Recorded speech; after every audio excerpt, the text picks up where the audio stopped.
Feel free to sing along on this next one. The lyrics are on the back side of your lyric sheet. This is What a Wonderful World.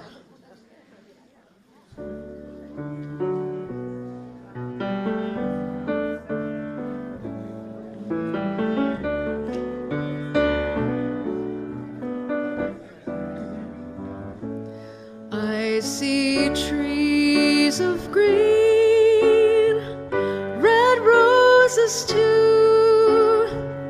I see them bloom for me and you, and I think to myself, what a wonderful world.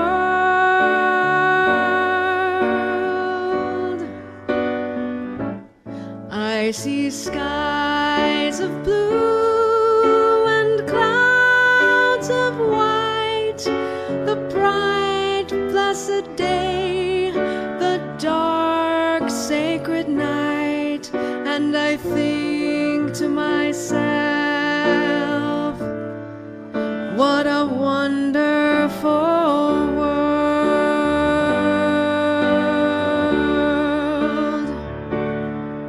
The colors of the rainbow, so pretty in the sky, are also on the faces of people passing by. I see friends shaking hands, saying, how do you do? They're really saying, I love you.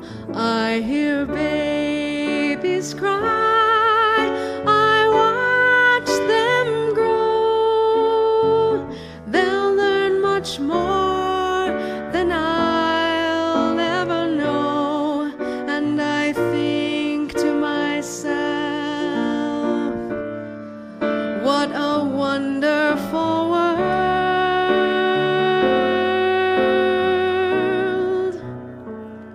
Yes, I think to myself,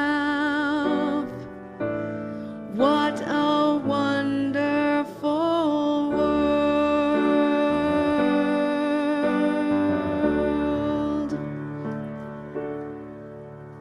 I'd like to invite you to stand, please.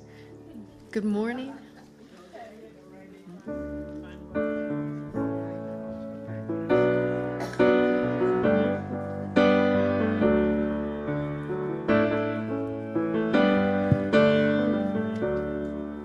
We let the love wash over us.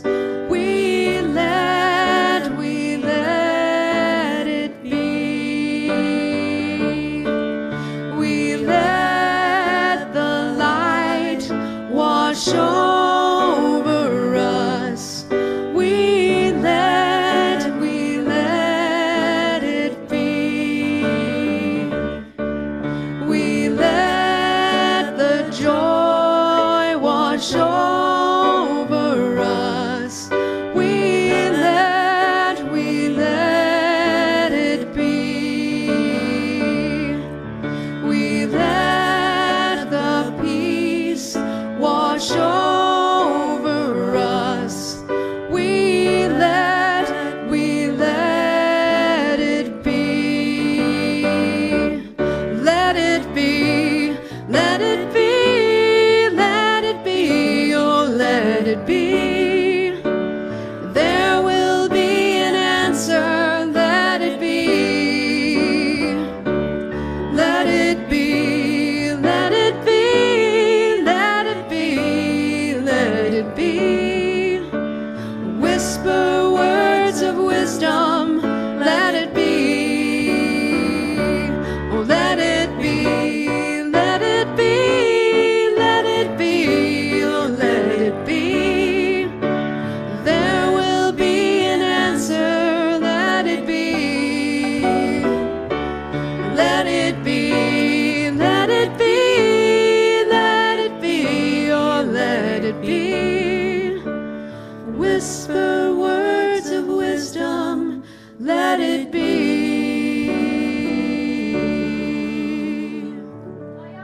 standing, let's give a hug to our neighbors. I feel like it's time to give hugs.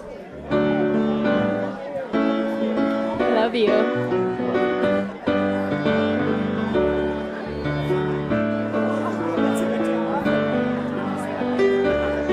Yes. I felt like everybody just needs a hug. Yeah. Come here and give me a hug.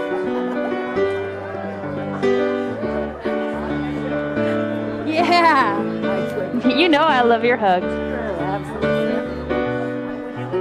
Yeah.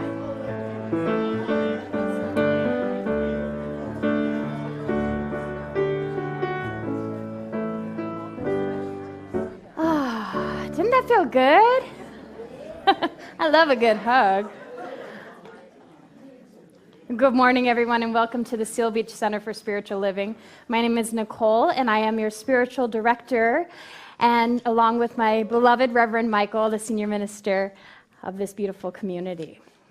The Seal Beach Center for Spiritual Living is a spiritual community which recognizes the string of truth through all faiths. We celebrate and honor the divine individual, and we participate in spiritual practices and principles to help us live a healthier, more enjoyable life. And so if that sounds good to you, you're in the right place. We have an amazing service in store for you this morning. Our guest musician is Chris Shelton.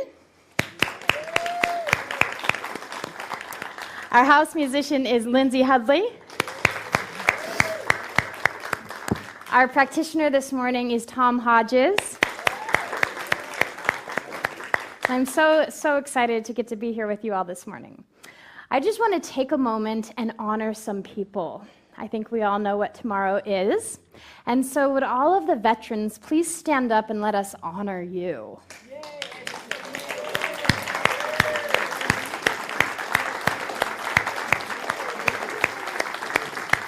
Thank you, thank you, thank you for all that you've done, for all that you do. Thank you. So important, so important. I also want to take a moment and honor someone in our community who will be no longer with us after this Sunday, who has transformed this community through her heart, through her joy, through her inspiration, through her creativity. When we had no restrooms, she made porta potties elegant. Kathy Strain, will you please stand up so we can honor you?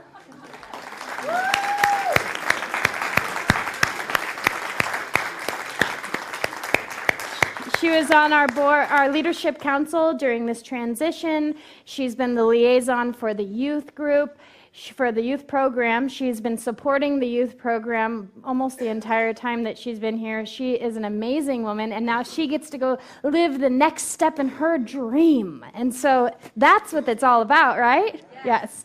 And so these flowers are for you, and they're in honor of the beauty that you are.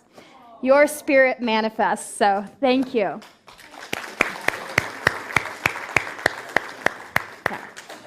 I want to talk a little bit about our fundraiser. Who's bought tickets for the fundraiser already? Okay. If you haven't bought tickets for the fundraiser, and maybe it's because you're not coming, we sure could use you buying a ticket anyway. I mean, there's no harm in it. You could always donate it to someone or just donate the funds to our community. But we would really love if you came to our fundraiser.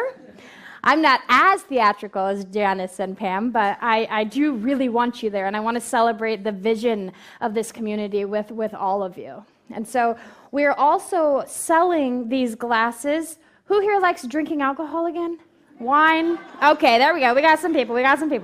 Well, even for the rest of us who just like water and iced tea, we're selling these glasses right here over in our front area, and they're $10 a piece or 6 for $50. They have our teaching symbol on it.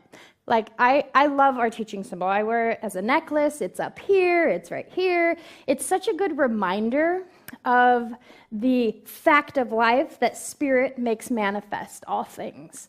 And so I invite you to buy a glass. I invite you to buy a ticket, even if you're not coming.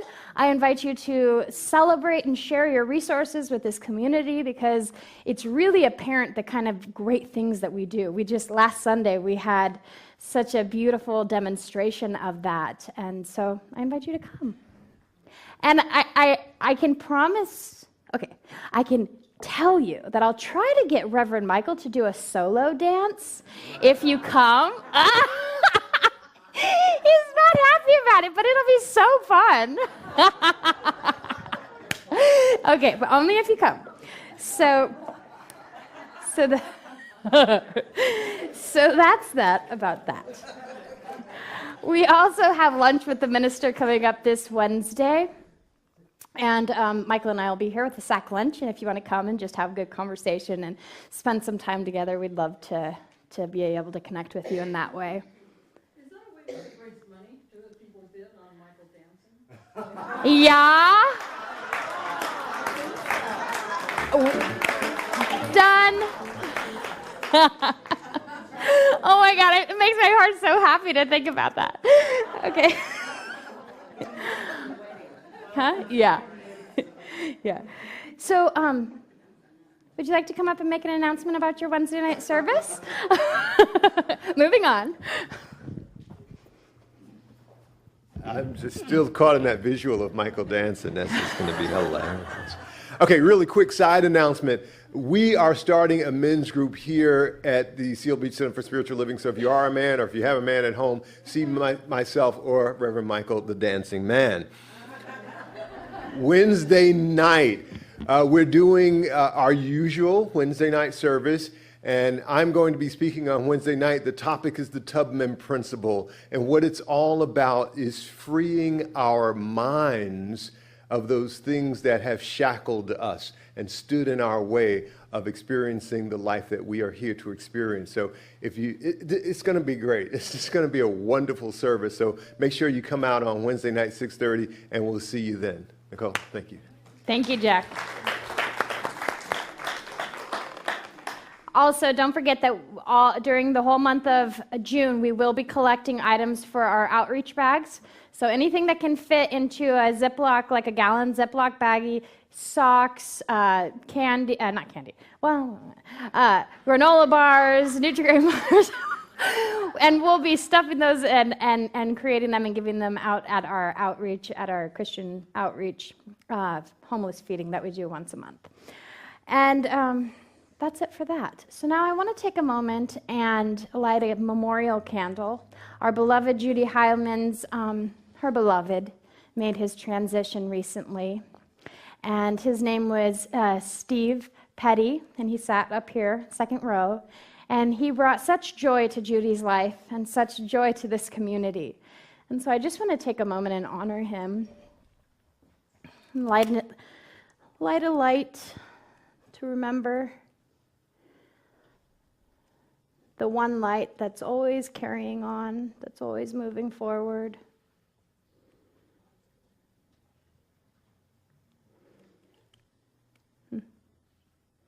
Was he stubborn? I know that he and Dean are sitting here just laughing at us that we can't see them, you know. Okay. And so just recognizing this light, I know that it's like Browning says, that there is a light within us that can never be extinguished. There's a light of spirit that's within everyone. And it's within Steve right now.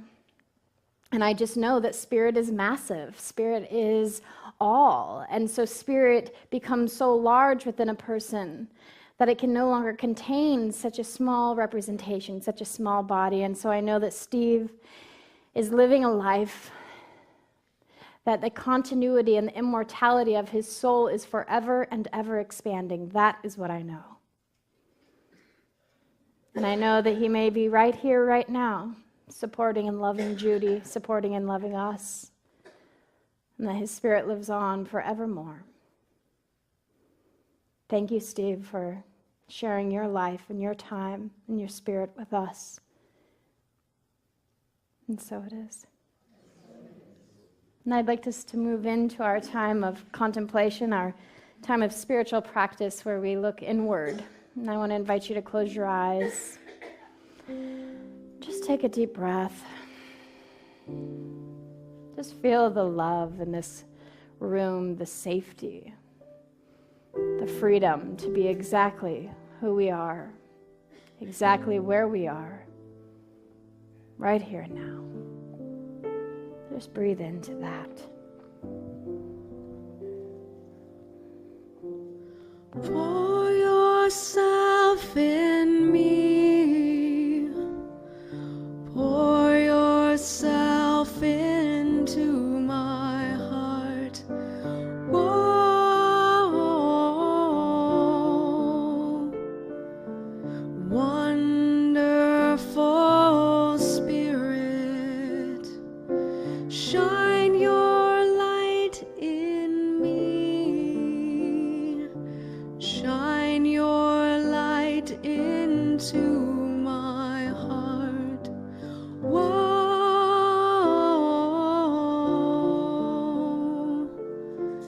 wonderful Spirit,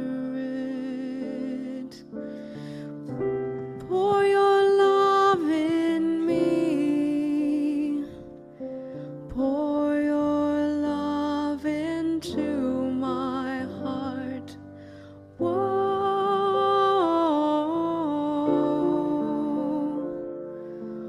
wonderful Spirit.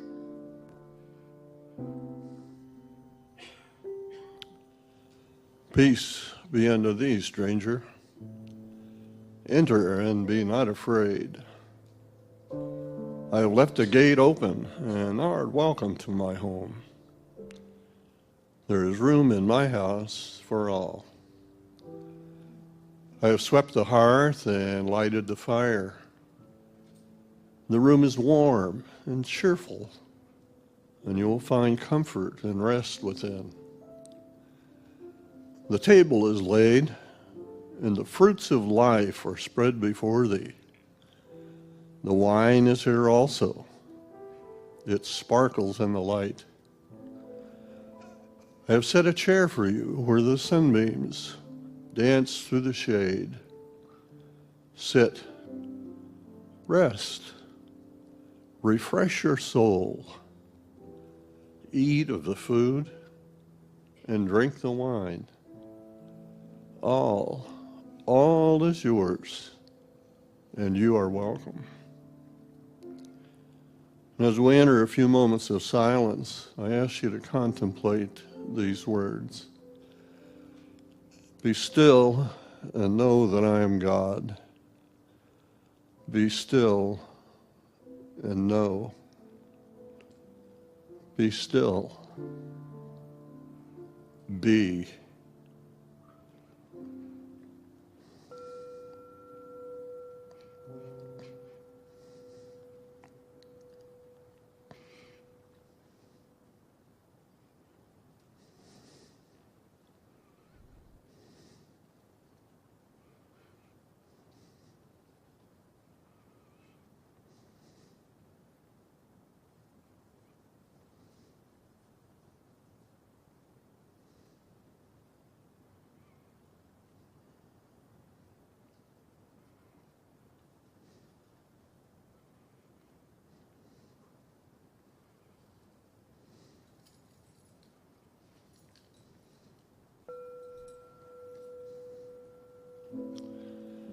In continuing our service this morning, let's give our gratitude to Chris Shelton for her musical talents, for sharing those with us,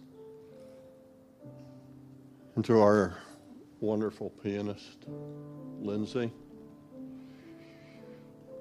We're looking forward to Reverend Nicole, I called her, to Nicole's message this morning. I was here at first service, and I guarantee you it's a wonderful message. You will enjoy it. Grateful to every volunteer that has had a hand in bringing this service together or doing any of the work around the church. So many people are involved. Too many to name, too many groups to name, but we're grateful for each and every one of them. And so I invite you to sit back and enjoy the rest of the morning and join me in affirming, and so it is. Sing your song in me. Sing your song into my heart. Whoa,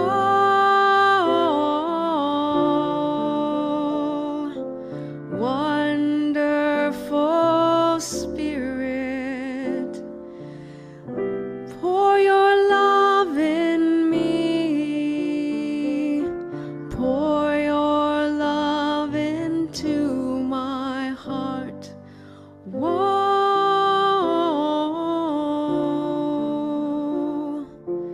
wonderful Spirit.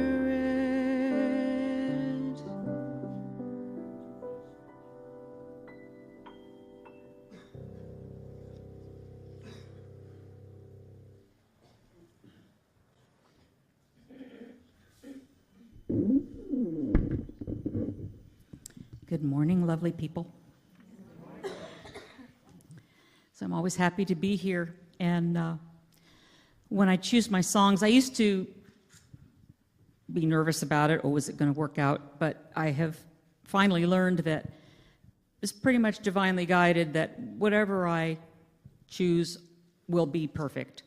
And I had chosen this song already. It's from a Broadway show. And I don't do a lot of Broadway, but I liked this song. And then Nicole told me her talk was Finding the Forest, or meaning in the forest. And the song is from the musical Into the Woods. So this is called No One Is Alone.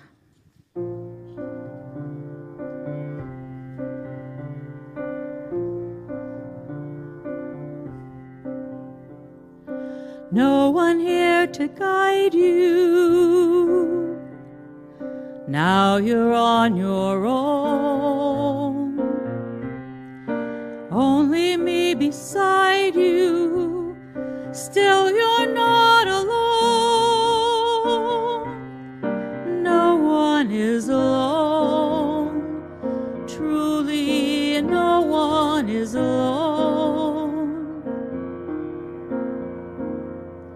Sometimes people leave you halfway through the wood. Others may deceive you. You decide what's good. You decide alone. But no one is alone.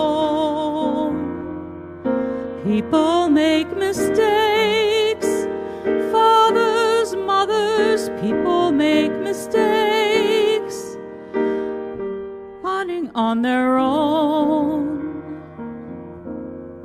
Thinking they're alone. Honor their mistakes. Everybody makes one another's terrible mistakes.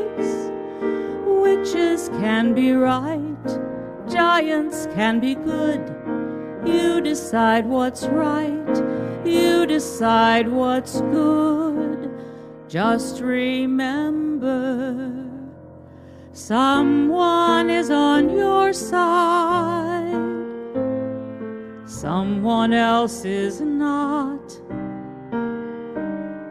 While we're singing our side, maybe we forgot they are not alone. No one is alone. Hard to see the light now. Just don't let it go. Things will turn out right now. We can make it so. Someone is on your side.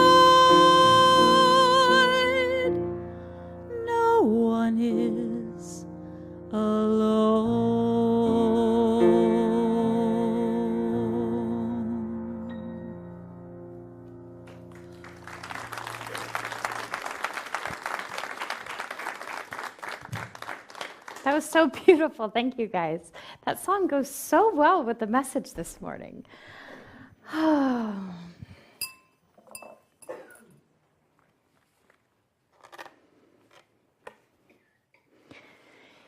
the teachings of the Buddha, it says that both delusion and enlightenment originate within the mind.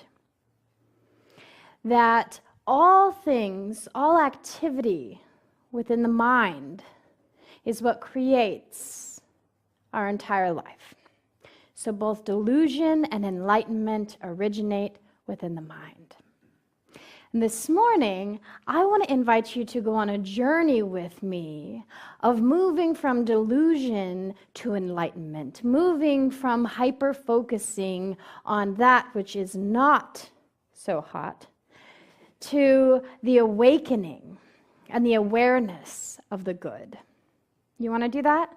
Yes? So we're going to be doing a journey of kind of stepping back and looking at the big picture. In the science of mind philosophy, which is the philosophy that we study and practice in the Centers for Spiritual Living, we are reminded that we are one. We are reminded that we are whole. We are reminded that we are intricately connected to one another in ways that we can't even fathom.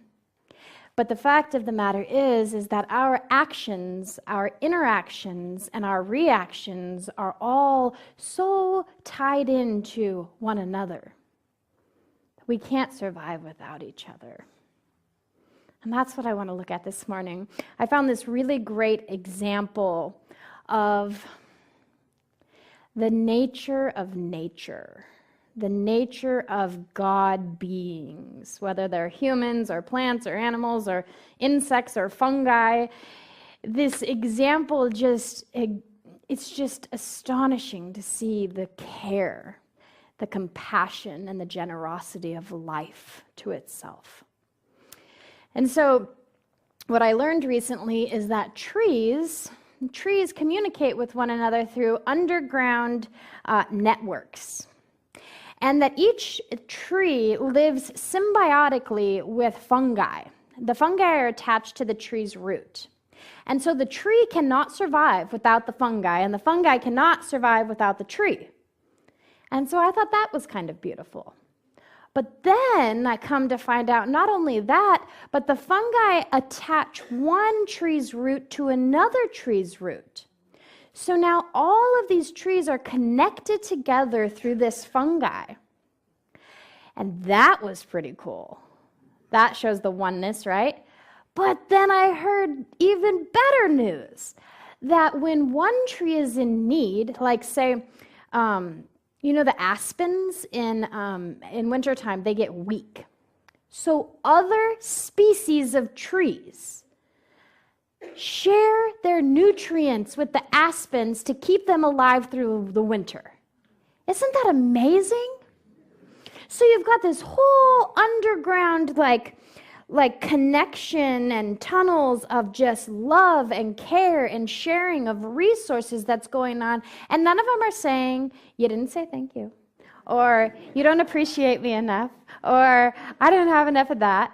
They give what they can when they can. They know through the communication that another is in need. And so they give what they can when they can. And when I heard that, I just thought, my God, there's so much more going on than I was even aware of. Not only that, but these big wisdom trees that have been around for hundreds of years, when they finally die, they first release all of their nutrients, all of that good resource that they have into this network of roots to share it with the other trees. And not only just the other trees, the other plants, the fungi, all the other species of living organisms. And that's how that keeps our ecosystem in balance. Isn't that an incredible example of God's oneness and wholeness in action? Not only that, but the natural tendency of life to be generous, to be compassionate, to be caring for one another. And yet, if you go looking around at trees, like say this tree right out here, or maybe you can't see it, or if you go in walking in a forest and you look at trees, they kind of deceivingly look separate. They look autonomous. They look like they're surviving and thriving on their own, don't they? Yeah. And yet they're not. Nothing could be further from the truth. They have never been alone. And so I think you know what I'm about to say now, right? Just like how those trees can seem separate and seem apart and yet aren't, how many of us at times have felt separate, have felt like we were surviving and thriving on our own, like we didn't have any resources or anyone else out there to help us? Have you ever felt that way? Maybe just me? I don't know. Yeah?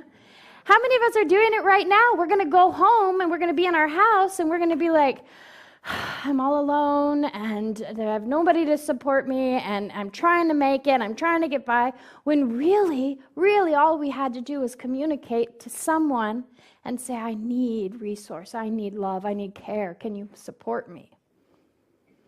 And so it's in this way that we start to remember the bigger picture and remember with Spirit.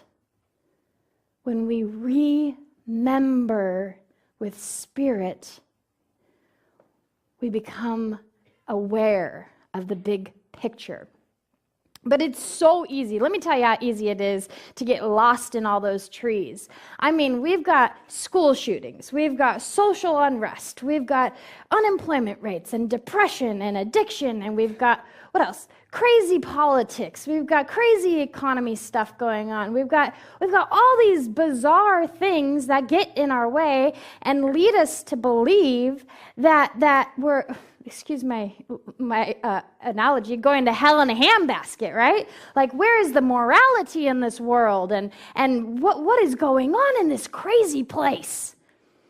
I mean, is it just me? Sometimes that's what it seems like, right? If you watch the news, right? But that's what excites people, because it's not our fault. It's because we have these primordial parts in our brain that like get stimulated when we feel like threatened and all that. So it excites people to hear about all this negative stuff. But that doesn't excite me. Does it excite you? No. What excites us? Hearing about the good, right? Seeing the transformation and the transcendence. That's what excites us. And so I am here this morning to share some really good news with you guys. I'm here to share with you that statistically speaking, the world is in a far better place than it was. That we are actually getting better and better every day. Okay? Are you ready? You ready to look at the big picture? Okay. So when we're looking at the big picture, we as a human species have been around for about 200,000 years. Okay, grasp that as the big picture. So now we're going to talk about a study that was done over the past 2 centuries, which might seem like a long time to you, but it's really only 0.1% of the time that we've existed, right? Okay. So this study was done at the University of Oxford by Max Rosser about the different dimensions of human well-being, like poverty, literacy, health, freedom. And what it has proven, what it has shown, is that we are far, far better than we ever thought. Because only 6% of Americans think the world is getting better. And I'm pretty sure they're all CSL members. So, you know, I mean, what a low statistic, guys. But it's shown. Okay, so let's look at poverty. Back in the 1800s, only a very slim few people, few elite people, were not living in extreme poverty. Now, less than 10% of the entire world's population is living in extreme poverty, and 130,000 are getting out of extreme poverty every day since 1990. That's good news. Yes? Okay, let's look at literacy. Do you know that only 200 years ago, only 2 out of every 10 human beings could read or write? And now, today, 8 out of 10 human beings can read and write. That is good news. That is progress. Yes? Yes. Okay. So now let's talk about health. Health. The statistics say that 200 years ago, or sometime in the 1800s, that 40% of newborns died before the age of 5. 40%. And today, the percentage of newborns that die before the age of 5 is so minimal that it's like not even worth calculating. Isn't that amazing? And then the last one that I want to share with you, I love this because we get so caught up in politics and all this stuff. But only 200 years ago, only 0.1% of the time we've been around, we were living in autocratically ruled countries. The entire world was living in countries that were autocratically ruled, which means that there is one ruler who gets to dictate and say what everybody else is doing. Okay? Now, more than half of the entire population of the world lives in a democracy. That's good news, people. That's something to be happy about. So the thing is why don't we see this? Why is it so hard for us to see the big picture? Nobody talks about it. And why doesn't anyone talk about it? Because positive progress takes time. It evolves. Think about your life. Aren't you a better person now than you were like 20 years ago? But was there any one single moment, or did it just slowly progress? Yeah, it slowly progresses. And yet the negative stuff comes up in these big blasts, right? Oh my gosh, da-da-da-da. And it gets on the news and it gets wherever, and we get all wrapped up in it, but it's like single events. Yet the fact of the matter is that positive progress has been happening and continues to happen. It's just so slow and graceful that we don't even pay attention to it. But I want to start paying attention to it. Do you want to start paying attention to it? Yes. I think many of us try very hard to pay attention to it. And so I was thinking, I love this philosophy and I love spirituality, and I love getting those juicy, like ethereal ideas that are very intellectual and you get to chew them over in your brain.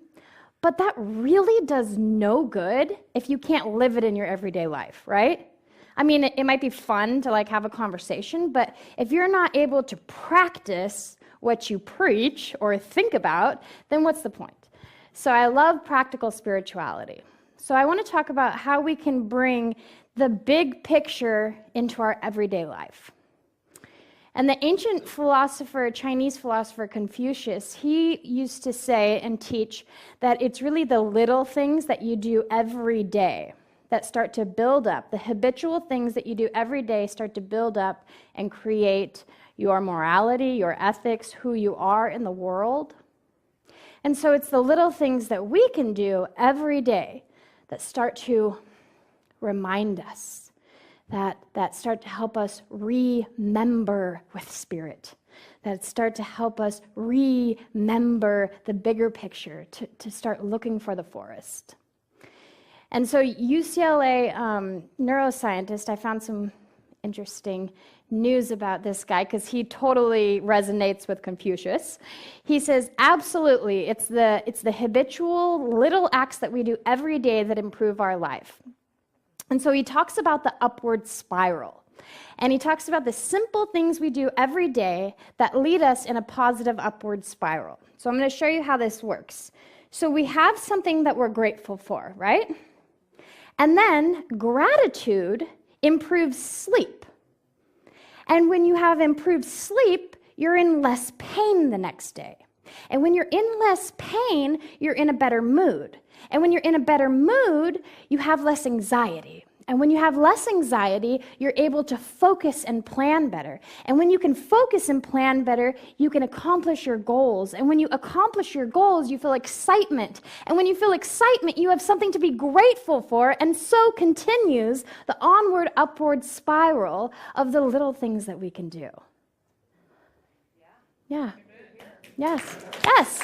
Very cool. Yes. So I heard this analogy, and I kind of want to share it with you. Kind of think about it like it's homework, okay? And I'm going to do it too. So there's this analogy about walking into your kitchen. What's the first thing you see when you walk into your kitchen?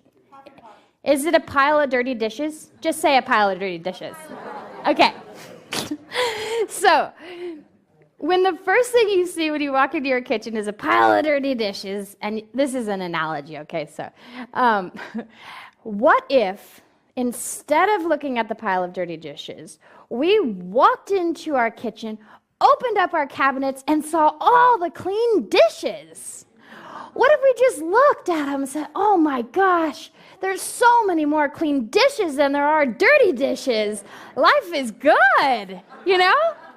Okay, I promise you, if you try that this week, I'm going to try it. Like literally, let's open up our cabinets. And then it'll be a reminder. It'll be our spiritual practice to find other avenues in our life to be like, wow, that's a hell of a lot better than that, right? Because let's face it, this is more than just being changing from like an pessimist to an optimist. It's more than just positive thinking. This is refocusing our brain. This is refocusing our life on the forest, on the big picture, on seeing that in reality, we have a lot more to be grateful for than to whine about. We have a lot more to be proud of ourselves about than to be upset with ourselves about. There's so much good going on. It's incredible. So we got to look for it. I mean, come on, you know. We'll do a little work, we'll find it, and we'll be excited about it. And if that means that we have to get silly and go into our kitchen cabinets and be excited that there's some clean dishes, then that's what we'll do. Because there is good. And we know what the upward spiral of gratitude does, right? And so I want to close with this beautiful poem. I love this poem, and I want to invite you to just close your eyes and take it in. It's a beautiful poem about the nature of nature and us as one with it. It's by Claire Dakin. Let the birds take your clothes. Let the waves undo your holding back. Let the vines unravel your tired mind. And the earth savor your sweat and tears. Let your stories burn off like the mist as your past and the false floors of curbed self-love dissolve into butterfly wings and fireflies. As your edges blur and your planetary self ignites, let the trees bathe your breath. Let the meadows embrace you. Let the mountains and the bees remember you. Let the sky flood in and allow the clouds to guide you. Let your undoing be as total as your becoming is beautiful. And when the living world has climbed inside, enough for you to feel 4 legs, scales, and wings, may you finally know yourself, alive as all things, indivisible and responsible, reborn into wholeness, natural, sacred, and wild. Let us remember the bigger picture today, ladies and gentlemen. Let us remember to look for the forest instead of the trees. I love you all so much. Happy Memorial Day. Bye.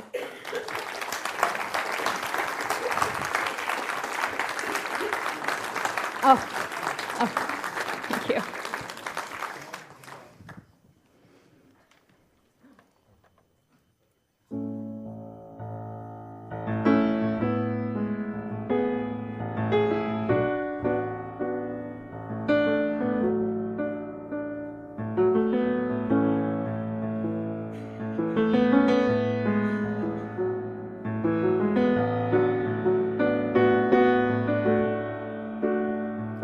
Let it go.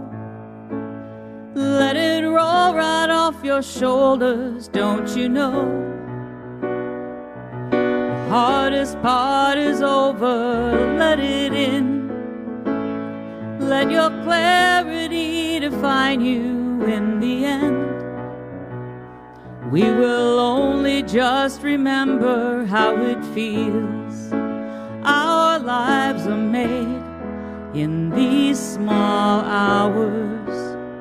these little wonders, these twists and turns of fate. Time falls away, but these small hours still remain.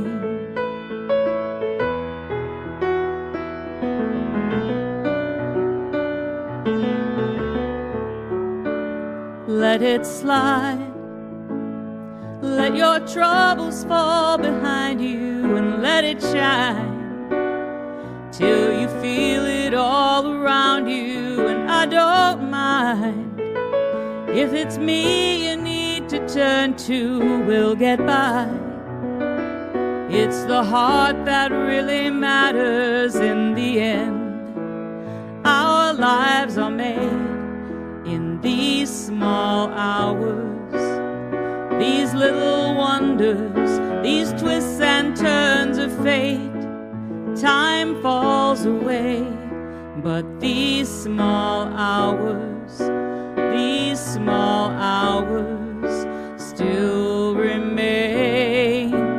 All of my regret will wash away somehow, and I cannot forget the way I feel right now. In these small hours, these little wonders, these twists and turns of fate, oh, these twists and turns of fate. Time falls away, but these small hours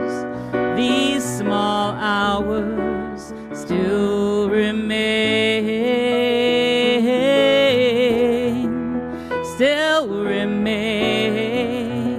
These little wonders, these twists and turns of fate. Time falls away, but these small hours still remain.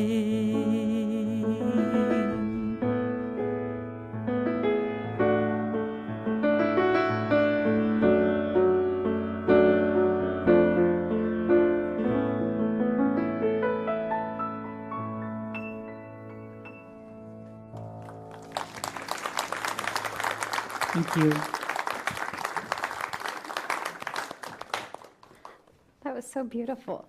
And so now it's that time of service where we get to share, like the trees, we get to share our resources with one another and share the nutrients and the support and the abundance and consciousness that we have together, and to grow this system. And so I want to invite you to take your offering, your blessing, your positive thought, whatever it is that you have that you can offer this community in raising the consciousness here. I want to invite you to take it and put it over your heart. Letting that heart energy pulsate and palpitate as one, as a family, as it moves in and through each one of us, and it raises us up together. And so I want to invite us to say together, divine love through me blesses and multiplies all that I have, all that I give, and all that I receive. I am prosperous. Thank you, God.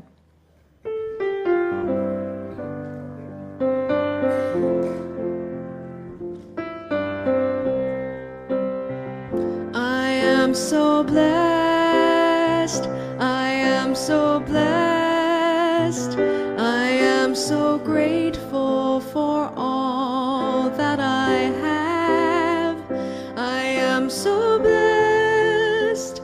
I am so blessed. I am so grateful. I am so blessed. I am so blessed. I am so blessed. I am so grateful for all that I have. I am so blessed. I am so blessed. I am so grateful. I am so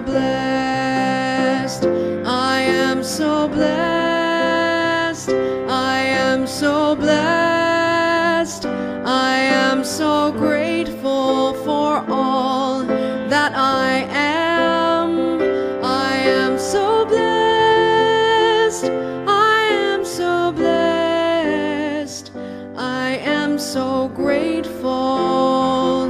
I am so blessed.